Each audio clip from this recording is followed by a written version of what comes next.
The sound of hooves pounding against dry earth broke the dawn silence as Elijah Evans guided his horse across the barren landscape of the New Mexico Territory. It was the summer of 1873, and the scorching August heat already promised another brutal day, even as the sun was just creeping over the distant mesas. Elijah pulled his worn leather canteen from his saddlebag, taking a conservative sip of the lukewarm water. 6 days on the trail had left him dusty, tired, and eager to reach Santa Fe before his supplies dwindled further. At 32, Elijah had spent most of his adult life on horseback, working cattle drives from Texas to Kansas, serving briefly as a scout for the Army, and more recently, hunting bounties. The latter had proven profitable, but had left him with nightmares that often jolted him awake in the small hours. 3 months ago, he decided to leave that life behind, using his savings to purchase a small parcel of land near Santa Fe where he planned to raise horses. As Elijah guided his stallion, Copper, around a cluster of boulders, something caught his eye, a faint wisp of smoke rising from a small gulch about a quarter-mile east. He hesitated, knowing that in these parts, unexpected encounters rarely ended well. Still, his curiosity and innate sense of duty wouldn't allow him to simply ride past. "Come on, boy," he murmured to Copper, guiding the horse toward the source of the smoke. As he approached, Elijah noticed the remains of a small wagon partially hidden among the rocks. The canvas cover had been torn away and one wheel was shattered. Drawing his Winchester rifle from its scabbard, he approached cautiously, scanning for any sign of movement. "Hello," he called out, his voice carrying across the still morning air. "Anyone there?" No response came, but as Elijah dismounted and moved closer to the wagon, he spotted a trail of disturbed earth leading toward a small overhang of rock. Following it, his hand never straying far from his holstered Colt, he peered beneath the natural shelter. There, huddled against the rock wall, was a woman. Her dress was torn and dirty, her face smudged with dust and dried blood from a cut on her forehead.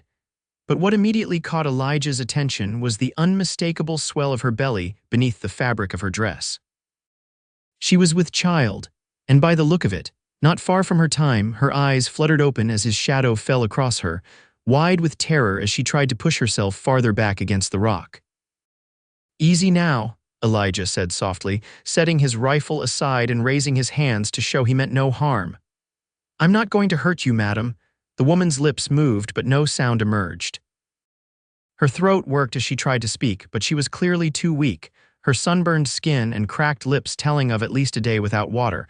Elijah quickly uncorked his canteen and moved slowly toward her, kneeling at a respectful distance. "Here, drink this, small sips now." She eyed him warily but reached for the canteen with trembling hands. After a few careful sips, she tried again to speak, but Elijah shook his head. "You don't have to explain a thing," he said gently. "Whatever happened, whatever brought you here, that can wait. Right now, we need to get you someplace safe." Relief flooded her eyes and tears began to track through the dust on her cheeks.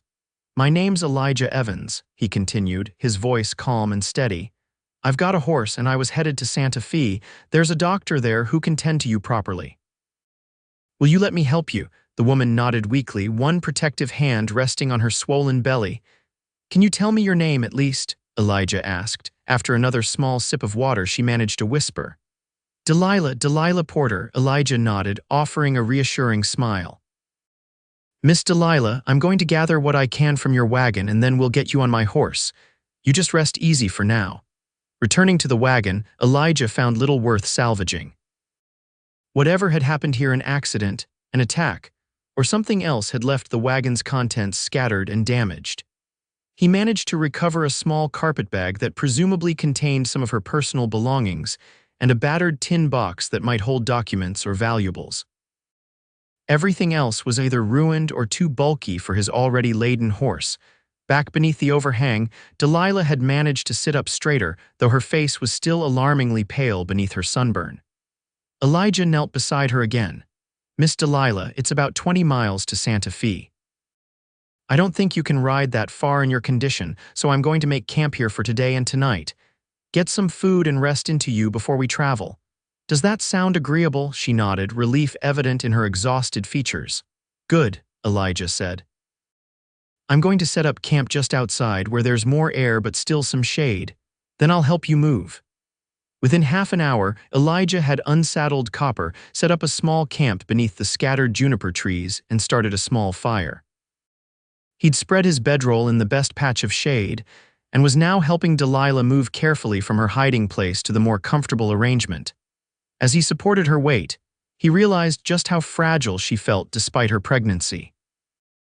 Once she was settled on his bedroll, he set about preparing a simple meal of jerky softened in hot water with a few dried beans and herbs far from appetizing, but nourishing enough for someone in her weakened state. "You're very kind," Delilah whispered as he handed her a tin cup of the broth. Her voice was still rough but stronger than before. "Just doing what anyone would," Elijah replied, though they both knew that wasn't necessarily true, especially in these parts. "No," she said, meeting his eyes for the first time. Hers were a deep brown, intelligent despite her exhaustion. "Not everyone would." Elijah busied himself with tending the fire, uncomfortable with her gratitude. "You should rest after you eat. We'll leave at first light tomorrow if you're able." Delilah sipped at the broth cautiously. "My husband," she began, but her voice caught. "You don't need to tell me anything now," Elijah reminded her gently. "Just focus on regaining your strength." She nodded, a shadow passing over her face, but continued eating in silence. When she'd finished, Elijah took the cup and helped her lie back on the bedroll. "Sleep if you can," he said. "I'll be right here." Delilah's eyes were already closing, her body's need for rest overwhelming her. Elijah watched as her breathing deepened, then moved to sit with his back against a boulder where he could keep an eye on both her and the surrounding landscape.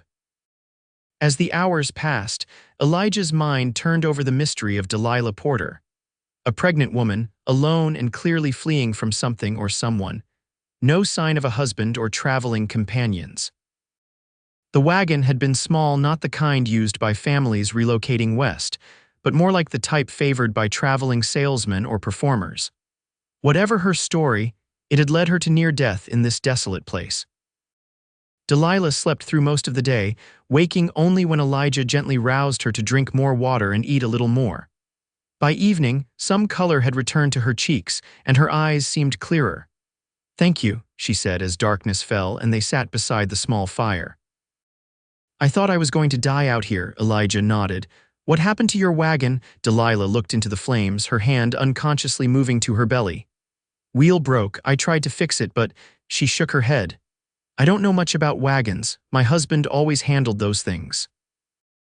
"And your husband is dead." The word fell between them like a stone.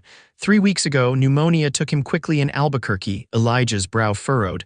"I'm sorry for your loss, madam, but what were you doing out here alone?" Delilah's gaze remained fixed on the fire. "I was heading to Santa Fe. Thomas, my husband, had a cousin there. We were going to join him, help with his dry goods store." She took a shaky breath. "After Thomas died, I decided to continue on alone. I had nowhere else to go." Elijah could sense there was more to the story, but he didn't press. "That's a brave decision, especially in your condition." A bitter smile twisted Delilah's lips. "Brave or foolish, I'm beginning to think the latter." "You're alive," Elijah pointed out, "and tomorrow we'll reach Santa Fe. Your husband's cousin will help you from there." Something flickered in Delilah's eyes, doubt, perhaps, or fear, but she nodded. "Yes, of course." They ate a simple supper in silence, and as the night deepened around them, Elijah insisted Delilah keep his bedroll while he made do with his saddle and blanket. Despite her protests, she was asleep again within minutes, the ordeal of the past days clearly having taken its toll. Elijah stayed awake longer, watching the stars wheel overhead and listening to the night sounds of the desert. Something about Delilah's story didn't quite ring true, but he reminded himself it wasn't his place to judge. Tomorrow they would reach Santa Fe, and she would become someone else's concern. Yet as sleep finally claimed him, Elijah couldn't shake the feeling that his life had somehow changed irrevocably the moment he'd spotted that wisp of smoke. Morning arrived with a gentle touch of pink in the eastern sky. Elijah woke instantly, a habit from years of trail life. Delilah was still sleeping, her face peaceful in the early light. He moved quietly, rebuilding the fire and setting water to boil for coffee. The smell must have roused her, for when he glanced back, Delilah was watching him, her eyes clearer than they had been the previous day.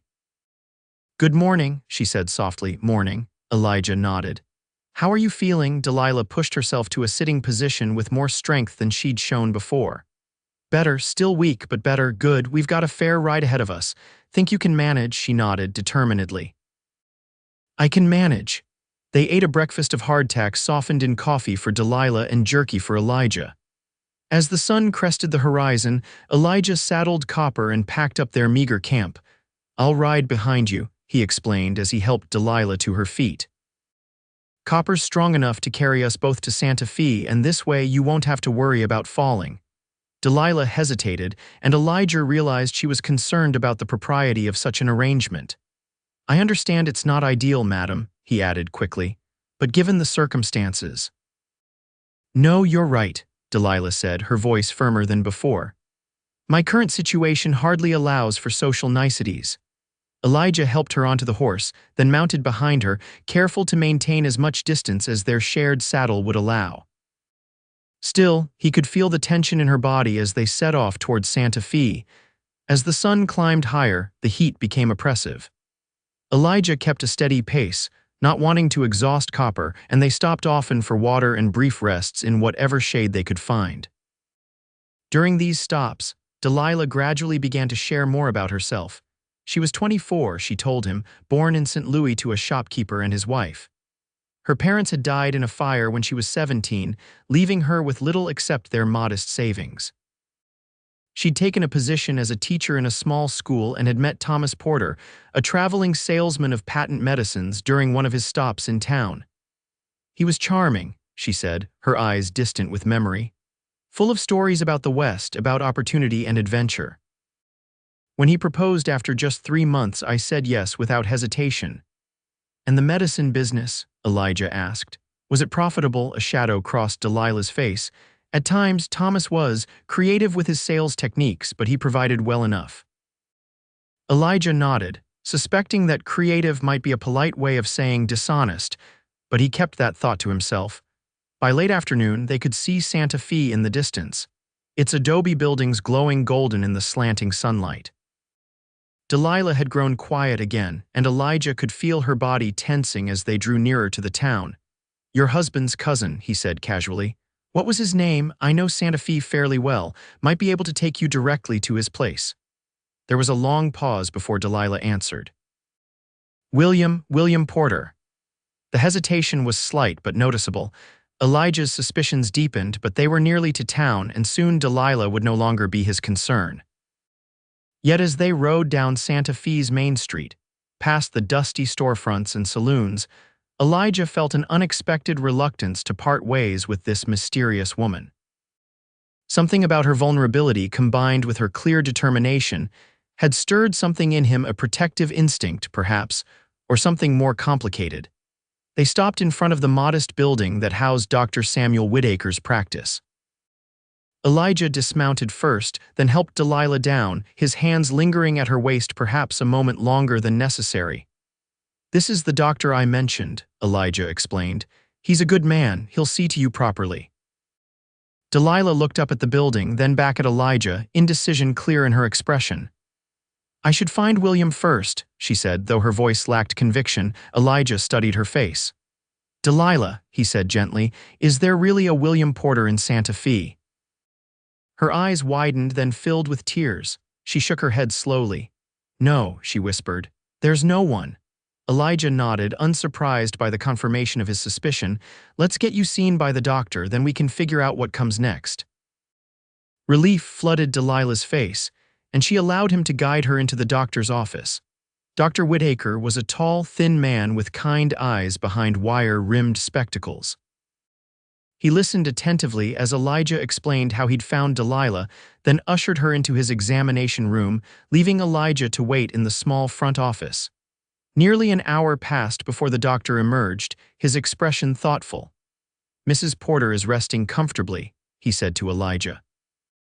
She's suffering from exhaustion and mild dehydration, but her pregnancy appears to be progressing normally. She's approximately 7 months along by my estimation. Elijah nodded, relief washing through him. That's good news, indeed, doctor. Whitaker removed his spectacles and polished them with a handkerchief. However, I would strongly advise against further travel in her condition, at least for a few weeks. She needs rest, good food, and calm surroundings. He paused, studying Elijah. She tells me she has no family or connections here in Santa Fe. That's right, Elijah confirmed. I see. The doctor replaced his spectacles. Well, ordinarily, I would suggest the women's boarding house, but they don't typically accommodate expectant mothers without husbands. His tone was neutral, but the implication was clear. I told her I was her husband. Delilah's voice came from the doorway of the examination room. She stood there, looking small but determined. I'm sorry, Elijah. I panicked when the doctor asked about my husband. I didn't know what else to say. Dr. Whitaker looked between them, his expression carefully noncommittal. I see. Well, that does simplify matters. Mrs. Evans will need a proper place to recover and prepare for the birth. Elijah's mind raced. He could correct the misunderstanding, but that would leave Delilah in an impossible situation. Or he could play along, at least until she was stronger and had a plan. I've recently purchased a small property just outside town, Elijah heard himself saying. It's not much yet, but it's quiet. Would that be suitable, Doctor? Perfectly, Dr. Whitaker nodded. With proper rest and nutrition, there's no reason Mrs. Evans shouldn't deliver a healthy child in about 2 months' time. Delilah's eyes met Elijah's, filled with questions and gratitude and something else he couldn't quite name. He gave her a small nod, silently assuring her they would sort everything out later. Thank you, Doctor, Delilah said softly, for everything. After settling his fee and receiving detailed instructions for Delilah's care, Elijah helped her back onto Copper. This time, their shared ride felt different and intimacy had developed between them, born of their shared deception and the unspoken understanding that, for now at least, they were in this situation together. As they rode out of town toward Elijah's new property, Delilah finally broke the silence. I'm sorry for putting you in this position, she said, her voice barely audible over the sound of hoofbeats. I'll find a way to manage on my own as soon as possible. There's no need for that, Elijah replied. You heard the doctor. You need rest and a safe place. I can provide both. But why would you do that for a stranger? Especially one who's lied to you? Elijah considered this as they crested a small rise, revealing the modest cabin and half-built barn that constituted his new beginning. I suppose, he said slowly, because everyone deserves a second chance. I've had mine. Now you're getting yours. Delilah fell silent again, but Elijah could feel some of the tension leaving her body as they approached the cabin. It wasn't much 2 rooms, roughly furnished with items he'd purchased in Santa Fe before his recent trip, but it was solid, with a good roof and a stone fireplace. It's not what you're used to, I expect, Elijah said as he helped her down from the horse.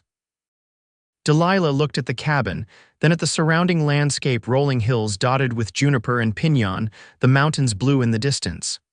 It's peaceful, she said, and it's more than I deserve after lying to you. We've all got our reasons for the things we do, Elijah replied, leading her to the cabin door. Some better than others, but reasons nonetheless. Inside, the cabin was simple but clean. A main room served as kitchen and living area, with a sturdy table, 2 chairs, and a small sofa fashioned from a wooden frame and canvas cushions. Through a doorway, Delilah could see a bedroom with a narrow bed covered in a patchwork quilt. You'll take the bedroom, Elijah said, setting down her carpet bag. I'll sleep out here. I can't put you out of your bed, Delilah protested. You're not putting me anywhere. I'm offering. His tone was gentle but firm. Now you should rest while I see to Copper and bring in some water. Too exhausted to argue further, Delilah nodded and moved toward the bedroom. At the doorway, she paused and turned back. Thank you, Elijah. I know those words aren't enough, but they're all I have right now. They're enough, he assured her, and was rewarded with a small, genuine smile before she disappeared into the bedroom. Outside, as Elijah unsaddled Copper and led him to the small corral, he found himself wondering what exactly he'd gotten himself into. Here he was, playing husband to a pregnant woman he'd known for barely a day, a woman who'd already admitted to lying about her circumstances. By rights, he should be wary, even resentful of being manipulated into this situation, yet he felt neither of those things. Instead, as he pumped water from the well and carried buckets back to the cabin, Elijah realized he felt something he hadn't experienced in a long time, purpose. This woman and her unborn child needed him, and for now at least, that was enough reason to set aside his questions and concerns. When he re-entered the cabin, Elijah found Delilah asleep on the bed, her face peaceful in the late afternoon light filtering through the window. He moved quietly, lighting a fire in the hearth and setting water to boil. From his supplies, he prepared a simple stew of dried meat, beans, and the few vegetables he'd purchased in town. The domestic scene struck him as strange yet somehow right. For years, he'd lived alone, taking his meals at saloons or over campfires, never staying in one place long enough to call it home. Now, stirring a pot of stew in his own cabin with a woman sleeping in the next room, Elijah felt an unfamiliar sensation settle over him: contentment. When the stew was ready, he debated whether to wake Delilah, but decided she needed sleep more than food at the moment. He ate his portion sitting at the table, watching the fires glow against the adobe walls and listening to the soft sounds of Delilah's breathing from the other room.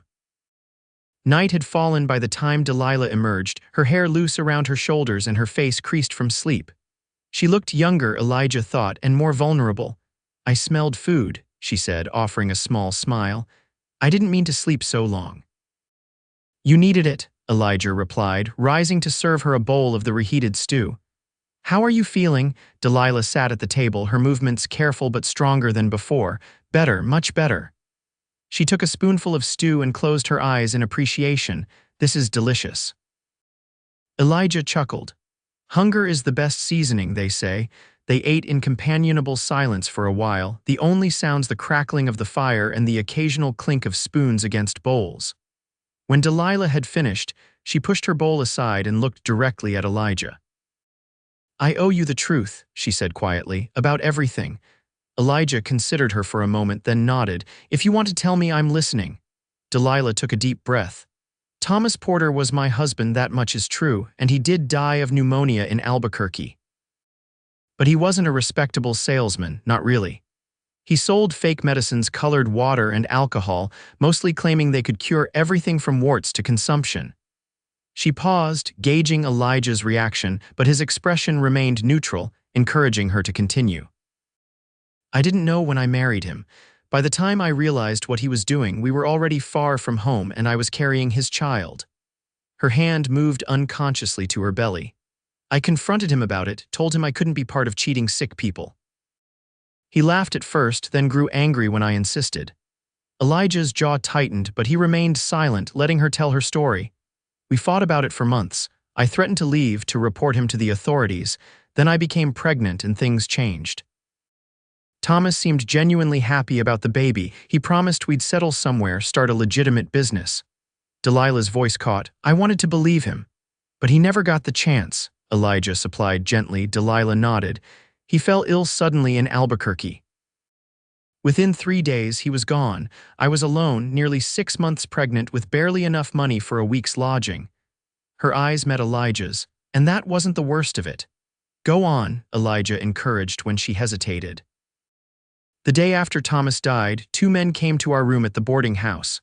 They said Thomas owed them money, a lot of money, gambling debts, unpaid loans. They didn't care that he was dead. They said I was responsible for his debts now." Delilah's voice trembled. "When I told them I had nothing, they said I could work off the debt in other ways." Elijah's hand clenched into a fist on the table. "Did they hurt you?" "No," Delilah assured him quickly. "The landlady heard the commotion and intervened, but they warned me they'd be back the next day. So that night I took what little we had and the wagon and fled." She gave a bitter laugh. "Not very successfully, as it turns out. You did what you had to do," Elijah said firmly. "Perhaps, but now I've dragged you into my mess."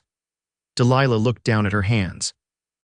"Those men, they won't stop looking. If they find out I'm here, that you're helping me." "Let me worry about that," Elijah cut in. "For now, you need to focus on regaining your strength and staying calm for the baby's sake." Delilah studied his face. "Why are you doing this, Elijah, really?" It was a fair question, one Elijah had been asking himself. He considered his answer carefully. "I've done things in my life I'm not proud of," he said finally. "Hurt people, let others down. When I found you out there in the desert, it felt like a chance to balance the scales a bit." "Redemption," Delilah suggested softly. Elijah shrugged. Maybe just doing what's right for once without any other motive. Delilah reached across the table and placed her hand over his. Whatever your reasons, I'm grateful. The touch of her hand sent an unexpected warmth through Elijah. He cleared his throat and stood, breaking the contact. You should get some more rest. Tomorrow I'll go back to town for supplies, proper food, some fabric for curtains, whatever else we need to make this place more comfortable. Delilah nodded, though Elijah thought he saw a flicker of disappointment cross her face at his withdrawal. Of course. Good night, Elijah. Good night, Delilah. As he prepared his makeshift bed on the sofa after she'd retired to the bedroom, Elijah found himself replaying their conversation. Her story explained much, but it also raised new concerns. If these men were truly pursuing her for Thomas's debts, they might eventually track her to Santa Fe. And while Elijah was no stranger to confrontation, he preferred to avoid it if possible, especially with a pregnant woman under his protection. Still, that was a problem for another day. For now, Delilah was safe, and that was what mattered. The next few days fell into a surprisingly comfortable rhythm. Elijah rose early each morning to tend to Copper and the few other animals he'd acquired: 2 milk cows, a half-dozen chickens, and a surly goat that had come with the property. Delilah, despite his protests that she should rest, insisted on helping with the cooking and keeping the cabin tidy. On his trip to town for supplies, Elijah had purchased fabric, thread, and needles, and Delilah set about making curtains for the windows and a second quilt for the coming winter. She also organized his meager collection of books, mostly practical guides to ranching and horse breeding, with a few novels mixed in, and began reading aloud in the evenings as they sat by the fire. It was a strangely domestic existence for a man who had spent most of his adult life alone, yet Elijah found himself adapting to it with unexpected ease. There was something deeply satisfying about returning to the cabin after a day's work to find a hot meal waiting and Delilah's welcoming smile. For her part, Delilah seemed to blossom as the days passed. The fear that had shadowed her eyes when he'd first found her gradually receded, replaced by a quiet contentment. Her pregnancy advanced visibly, her belly growing rounder, and sometimes Elijah would catch her speaking softly to the child within, her face aglow with anticipation. They spoke little of the future, by tacit agreement focusing instead on the present, the immediate needs of preparing the cabin for winter and readying for the baby's arrival. Dr. Whitaker visited once a week to check on Delilah's progress, each time pronouncing himself satisfied with her recovery. "You're doing wonders for my patient, Mr. Evans," the doctor remarked during one such visit as Delilah rested in the bedroom. "I've rarely seen an expectant mother thrive so well after such an ordeal." Elijah, uncomfortable with the praise, merely nodded. "She's strong, indeed she is, doctor." Whitaker agreed, packing his bag. "But she also has something many of my patients lack: security, peace of mind. That's your doing." He fixed Elijah with a knowing look. "Whatever arrangement you two have, it seems to be working." Before Elijah could respond, the doctor continued, "The baby should arrive within the next 4 to 6 weeks. I'll be back next week, but send for me immediately if anything changes."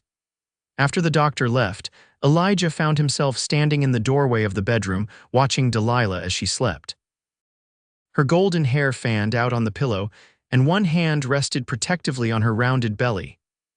The sight stirred something deep within him, a longing he'd thought long buried, for family, for connection, for a life beyond the solitary existence he'd known.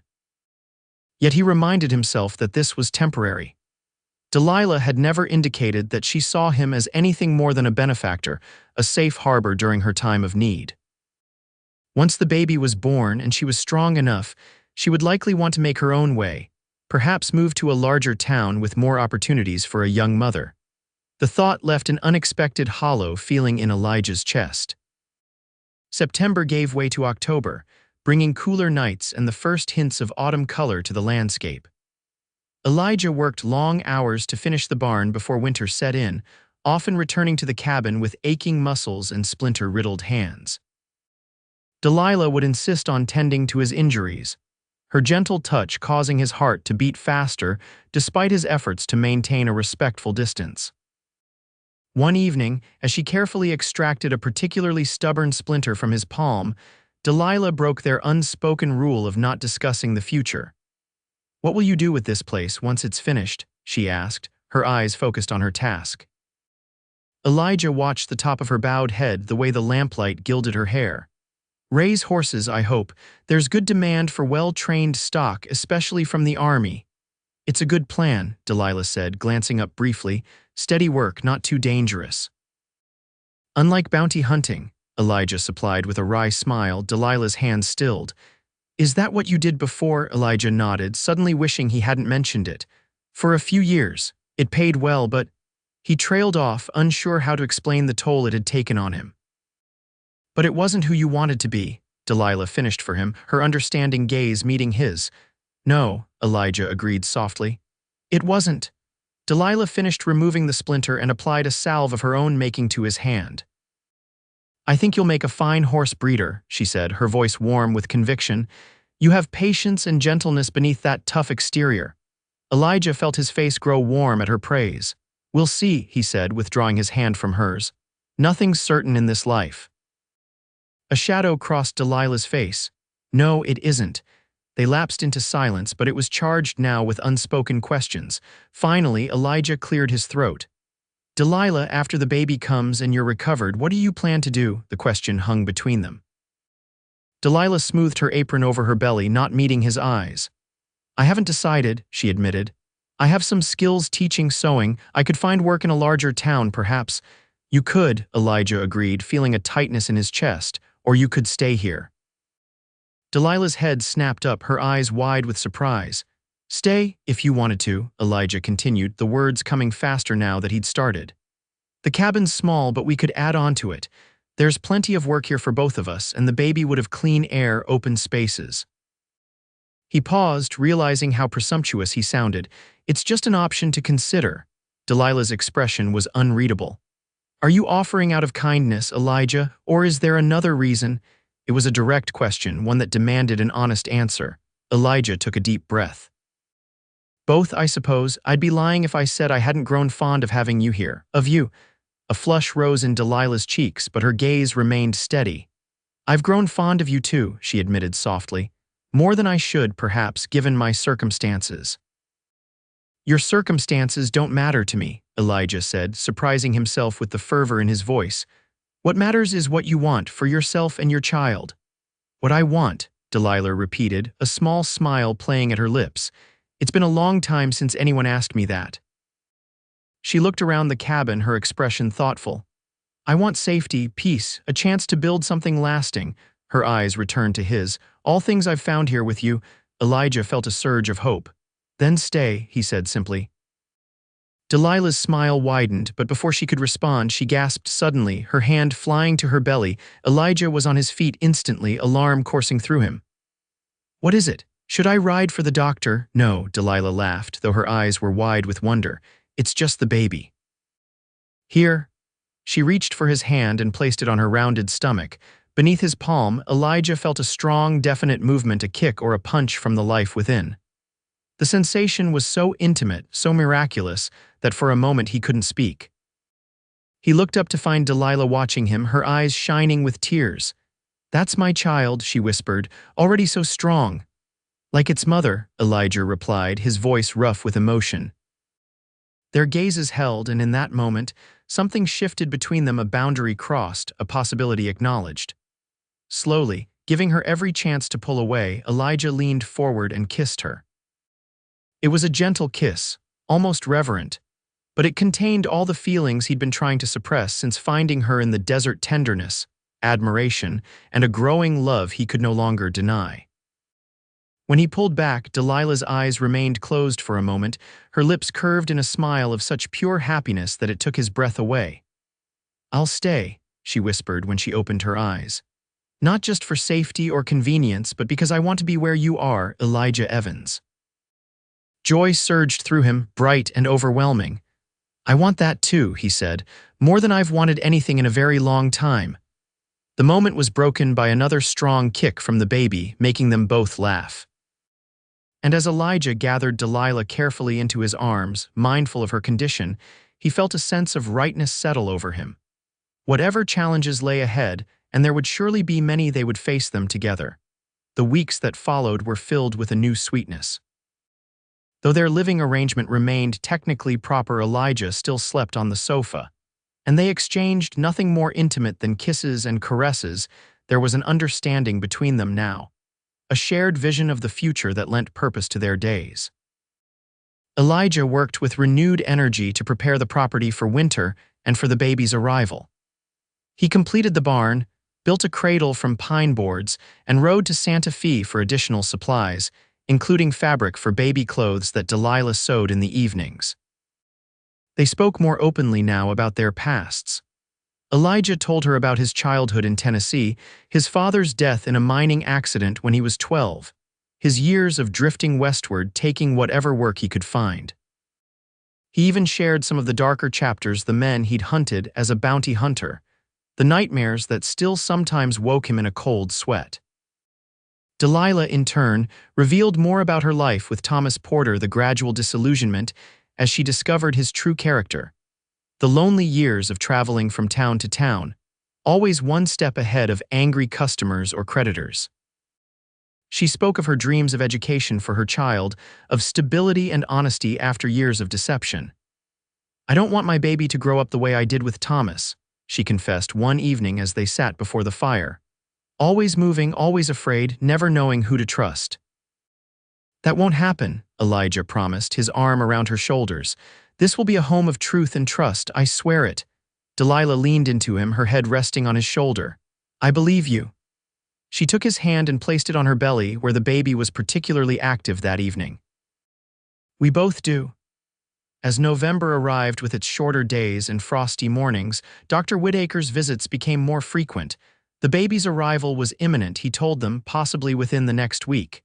"Everything looks excellent," he assured them after examining Delilah. "Mother and child are both healthy and strong." Elijah thanked the doctor and walked him to his wagon. As they stood in the yard, Dr. Whitaker fixed him with a thoughtful look. "You know, Evans, when you first brought Mrs. Porter, or Mrs. Evans, as she's known in town, to my office, I had my doubts about your arrangement." He held up a hand when Elijah began to speak. "No need to explain. I've been a doctor in these parts long enough to know that conventional arrangements aren't always possible or desirable."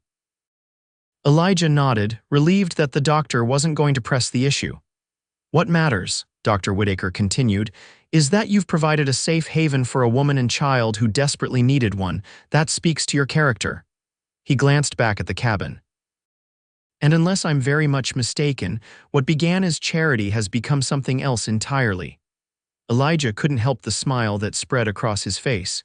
"You're not mistaken, Doctor." Dr. Whitaker clapped him on the shoulder. "Good, a child should be born into love whenever possible." He climbed onto his wagon seat. "I'll be back in 3 days unless you send for me sooner." As Elijah watched the doctor's wagon disappear down the track, he felt a profound sense of gratitude. His life had changed so completely in just a few months, from solitary drifter to man with responsibilities, with people who depended on him, who loved him. The realization stopped him in his tracks. Delilah loved him. She'd never said the words exactly, but he felt it in every look, every touch, every shared moment. And he loved her, had loved her, perhaps, from the moment he found her beneath that rocky overhang, her courage evident even in her weakened state. Elijah returned to the cabin with a lightness in his step, determined to tell Delilah exactly how he felt. But as he opened the door, he found her standing in the middle of the room, one hand braced against the table, the other pressed to her belly, her face contorted in pain. "Elijah," she gasped. "The baby, it's coming." All thoughts fled except the need to help her. "I'll ride for the doctor," he said, already turning back toward the door. "No time," Delilah managed between breaths. "This is happening fast, too fast for you to go and come back." Fear coursed through Elijah. He knew nothing about delivering babies. "Delilah, I don't know if I can." "You can," she interrupted, her eyes finding his with absolute trust. "We can together." That trust steadied him. Elijah took a deep breath and nodded. "Tell me what to do." What followed was the most harrowing and miraculous night of Elijah's life. Delilah, despite her pain, was remarkably calm, giving clear instructions based on what she'd learned from books and from the midwife who had attended other women during their travels. Elijah followed her guidance, pushing aside his fear to focus solely on keeping her comfortable and safe. The labor progressed quickly, as Delilah had predicted. By midnight, her pains were coming close together, and she was clearly nearing the final stage. Elijah had prepared the bed with clean linens, heated water, and gathered the supplies they might need: clean cloths, a sharp knife boiled in water as Delilah had instructed, and lengths of string for tying the cord. "You're doing wonderfully," he told her, wiping her forehead with a cool cloth. "Just a little longer now." Delilah gripped his hand with surprising strength. "Stay with me," she pleaded, her eyes wide with a fear she'd been suppressing. "I'm not going anywhere," Elijah promised. "Not now, not ever." A fierce contraction seized her then, and she cried out, bearing down with all her might. Elijah moved to the foot of the bed, his heart pounding as he realized the baby was crowning. "I can see the head," he said, his voice thick with emotion. "Delilah, you're almost there, just a little more." With two more mighty efforts, the baby slipped into Elijah's waiting hands, a tiny, perfect being with a shock of dark hair and skin still slick with birth. For one terrifying moment, the infant was silent, and then a lusty cry filled the cabin. "It's a girl," Elijah announced, tears blurring his vision as he carefully placed the newborn on Delilah's chest. "A beautiful, healthy girl." Delilah's face transformed with wonder as she cradled her daughter. "Look at her," she whispered. "Just look at her." Elijah followed Delilah's remaining instructions, cutting and tying the cord, then delivering the afterbirth. By the time he'd cleaned up and changed the bedding with Delilah and the baby still on it, a challenging feat, he somehow managed. Dawn was breaking, painting the eastern sky with bands of pink and gold. Exhausted but exhilarated, Elijah sat on the edge of the bed, watching as Delilah nursed the infant. The sight filled him with a profound sense of awe and protectiveness. "She needs a name," Delilah said softly, looking up from the baby's face to his. "What did you have in mind?" Elijah asked. Delilah smiled. "I was thinking of Hope, because that's what she represents for me, for us." "Hope," Elijah repeated, reaching out to touch the baby's tiny hand, which immediately clasped his finger with surprising strength. "It's perfect." "Hope Evans," Delilah said, watching his face carefully. Elijah's breath caught. "Evans? If that's agreeable to you," Delilah said, suddenly shy. "I know we haven't made any formal arrangements, but marry me," Elijah interrupted, the words bursting from him without thought or preparation. "Not for appearances or for the baby's sake, but because I love you, Delilah, I love you both." Tears spilled down Delilah's cheeks. "Yes," she whispered. "Yes, I'll marry you, Elijah Evans. I love you too, have loved you since you found me in the desert and said I didn't have to explain a thing." Elijah leaned forward to kiss her, then gently pressed his lips to Hope's downy head. "My family," he murmured, the words sweet and new on his tongue. Dr. Whitaker arrived later that morning, summoned by a neighbor Elijah had sent for at first light. The doctor examined both mother and child, pronouncing them remarkably well given the circumstances. "You did an excellent job, Evans," he said, clearly impressed. "Not many men would have kept their wits about them in such a situation." "I had an excellent teacher," Elijah replied, smiling at Delilah, who was resting peacefully with Hope in her arms. Before leaving, Dr. Whitaker paused at the door. "I've been asked by several people in town about when the christening might be. And by extension, when you two might be properly married." Elijah and Delilah exchanged a look. "As soon as Delilah is strong enough to travel to town," Elijah answered. "Perhaps in 2 weeks." "That seems reasonable," the doctor agreed. "I'll inform Reverend Miller. He'll be pleased. He's been curious about the mysterious Mrs. Evans ever since you arrived in Santa Fe." After the doctor left, Elijah sat beside Delilah on the bed. "Are you sure about this?" he asked. "About me, about staying here?" Delilah reached for his hand. "More sure than I've ever been about anything. You're a good man, Elijah Evans, the best man I've ever known. Hope and I are blessed to have found you." "I'm the blessed one," Elijah corrected, his throat tight with emotion. "You've given me a purpose, a home, a family. Things I never thought I'd have." 2 weeks later, on a crisp December morning, Elijah and Delilah were married in the small church in Santa Fe. Hope, wrapped in a blanket Delilah had embroidered with her name and birthdate, slept peacefully throughout the ceremony. Dr. Whitaker stood as witness, along with several townspeople who had come to know the couple through their visits. If any of them questioned the unusual timeline of events, a baby born before the wedding, to parents who claimed to have been married already, they kept such thoughts to themselves. The frontier was a place where conventional rules often bent in the face of life's harsher realities, and a man who provided for a woman and child deserved respect, regardless of the circumstances. After the ceremony, as they rode back to their cabin in a wagon borrowed from a neighbor, hope nestled between them. Elijah felt a contentment so deep, it seemed to have no bottom. The road ahead would not be easy, raising a child, building a horse breeding business, facing whatever challenges life might bring, but they would face it together, this little family forged in unlikely circumstances. "Happy?" he asked Delilah, watching as she gazed down at their daughter. She looked up, her eyes reflecting the winter sunlight. "Completely. And you?" Elijah smiled, taking in the sight of his wife and daughter against the backdrop of the land that was now truly their home, more than I ever imagined possible. As they approached the cabin, a light snow began to fall, dusting the landscape with a pristine whiteness that seemed to symbolize their fresh start. Elijah helped Delilah down from the wagon, then carefully lifted Hope into his arms. Together, they walked toward their home, leaving a single set of footprints in the new fallen snow, no longer separate paths, but one journey shared.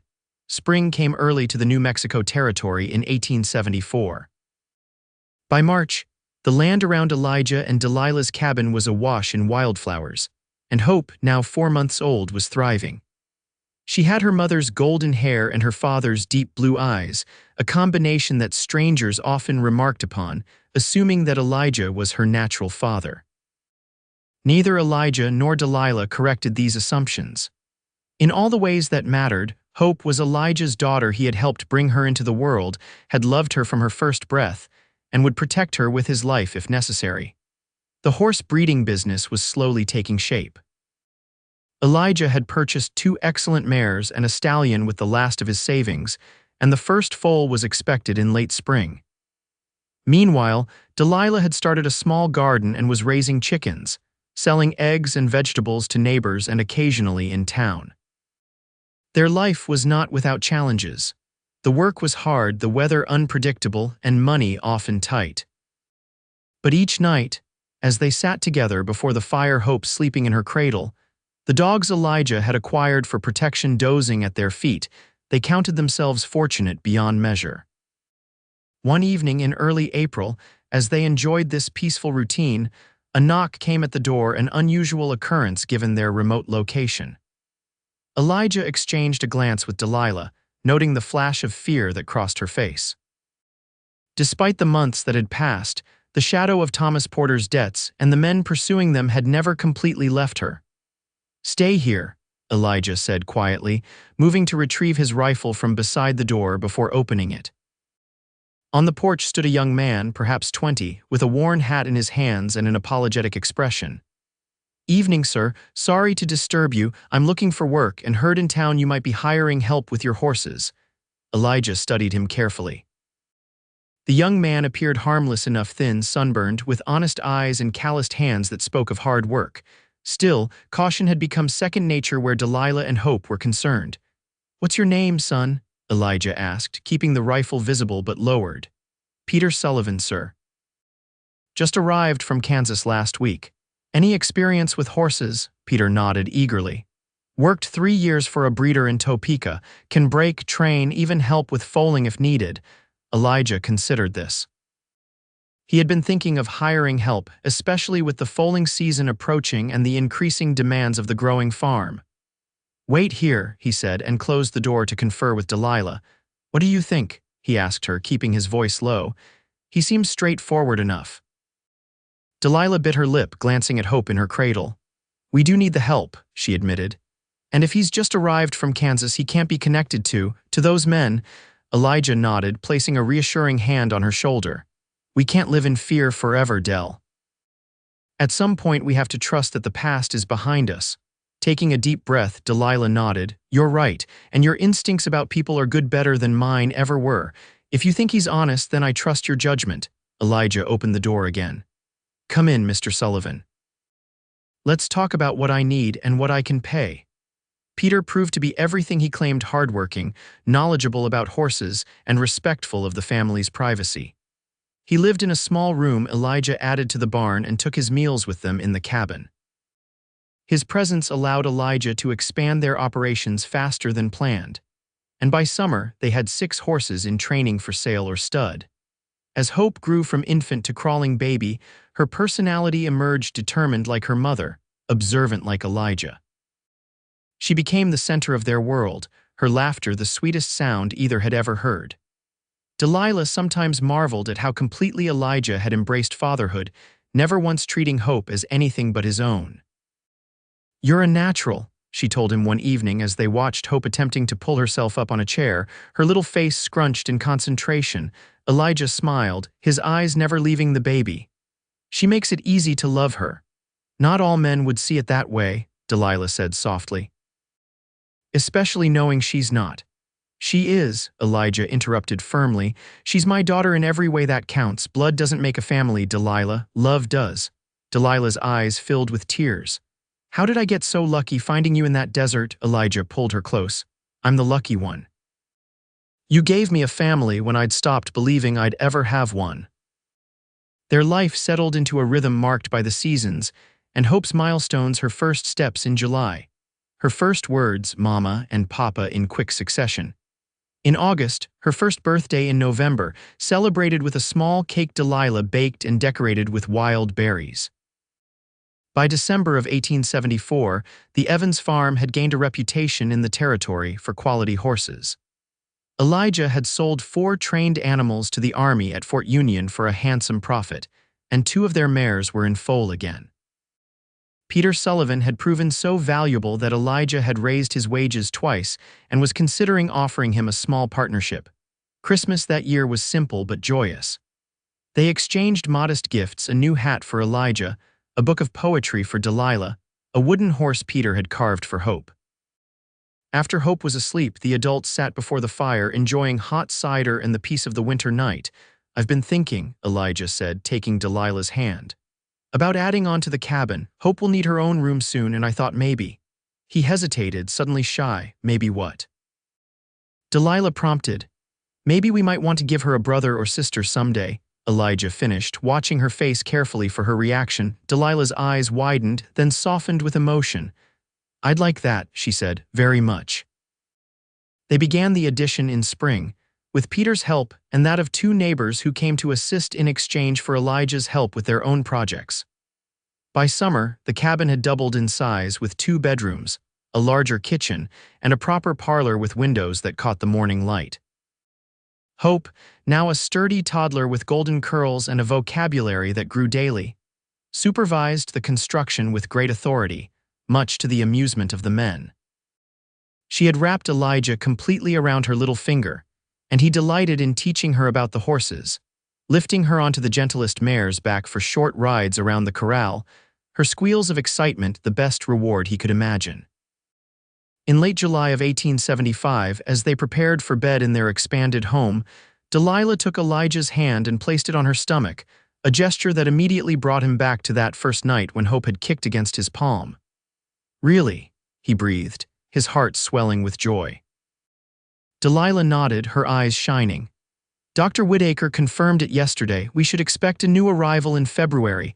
Elijah gathered her in his arms, careful as always despite her protests that she wasn't fragile. "A baby," he murmured against her hair. "Our baby." The emphasis on "our" wasn't lost on Delilah. She pulled back to look at him, her expression serious. "Elijah, you know that Hope is as much yours as this child will be, don't you? In my heart, in her heart, you are her father in every sense that matters." "I know," Elijah assured her, touching her cheek gently. "And I couldn't love her more if she had my blood, but I won't deny I'm excited to see our family grow, to raise a child we created together." "As am I," Delilah said, leaning into his touch. "I never imagined, when you found me in that desert, that life could become so full, so rich with happiness." "Nor did I," Elijah admitted. "I thought I'd live out my days alone, trying to outrun my past. Instead, I found a future with you, with Hope, with this new little one." The months of Delilah's pregnancy passed in a blur of activity. The horse business continued to thrive, and Elijah hired 2 more hands to help, allowing Peter to take on more managerial responsibilities. Delilah's garden expanded, supplying not only their family but providing excess vegetables she sold or bartered in town. Hope grew ever more curious and verbal, asking endless questions and insisting on helping with every task, from feeding the chickens to assisting her mother with simple baking. Her attachment to Elijah deepened, and often Delilah would find them with their heads bent together over some project, Hope solemnly handing tools to her father as he built a new chair or repaired a harness. In February of 1876, true to Dr. Whitaker's prediction, Delilah gave birth to their second child, a robust boy they named Samuel Elijah Evans. Unlike Hope's dramatic entrance into the world, Samuel's birth was attended by the doctor and proceeded without complications. Elijah, though banned from the bedroom during the delivery itself, paced the parlor with Hope, explaining to the curious toddler that her new brother or sister was about to arrive. When Dr. Whitaker finally emerged to announce the birth of a healthy son, Elijah lifted Hope into his arms and carried her in to meet her brother. The sight of Delilah, radiant despite her exhaustion, cradling the tiny bundle, and Hope's look of wide-eyed wonder as she carefully touched the baby's hand, was one Elijah knew he would carry with him for the rest of his days. "He's so little," Hope whispered, clearly awed by this new addition to their family. "You were that little once," Elijah told her, sitting on the edge of the bed with his arm around her small shoulders. "And now you're a big sister. That's a very important job, you know," Hope nodded solemnly. "I'll take good care of him, Papa, I promise." Over the next few years, the Evans family continued to grow and prosper. Samuel, or Sam as he quickly became known, proved to be as strong-willed as his sister, but with a quieter, more thoughtful demeanor. Hope, ever the leader, took her role as big sister seriously, alternately protecting and bossing her brother with equal commitment. The horse breeding business expanded to include not only sales to the army, but also to wealthy ranchers, and even a few Eastern businessmen seeking quality Western stock. Peter Sullivan became a full partner, allowing Elijah more time with his family while ensuring the operation continued to thrive. In the spring of 1878, when Hope was 6 and Sam 2, Delilah gave birth to their third child, a daughter they named Elizabeth Grace, called Betsy by her adoring siblings. With 3 healthy children, a successful business, and a love that deepened with each passing year, Elijah and Delilah often marveled at the path that had brought them together. "Do you ever think about it?" Delilah asked one evening as they sat on the porch, watching Hope teach Sam to play a clapping game while Betsy slept in her mother's arms. "About what might have happened if you hadn't found me that day," Elijah shook his head. "I try not to." "The thought of you out there alone, of Hope never being born, of all this," he gestured to their home, their children, their life together, never existing, "it's too painful to consider." "I believe it was meant to be," Delilah said softly. "That in this vast, often cruel world we were somehow destined to find each other." Elijah, never one for sentimentality before Delilah came into his life, found himself nodding. "Perhaps you're right. I certainly can't imagine any other path now." As the sun set behind the distant mountains, painting the sky in shades of gold and pink, Elijah Evans looked at his family, at the woman who had appeared in his life when he least expected it, but needed it most, at the children who filled his days with joy and purpose, at the home they had built together from nothing but hope and hard work. He remembered that moment in the desert, finding Delilah too weak to speak, saying those words that had changed both their lives. "You don't have to explain a thing." He hadn't known then that those simple words of compassion would lead to this, to love, to family, to a happiness deeper and more profound than he had ever dared to dream possible. As Hope ran to him, breathless with laughter, Sam toddling behind her, and Delilah leaned against his shoulder with sleeping Betsy in her arms, Elijah knew with absolute certainty that this moment, this life, these people was everything he had ever wanted, everything he would ever need. And in the gathering dusk of a New Mexico evening, surrounded by the family that fate and choice had given him, Elijah Evans finally understood what it meant to be truly home.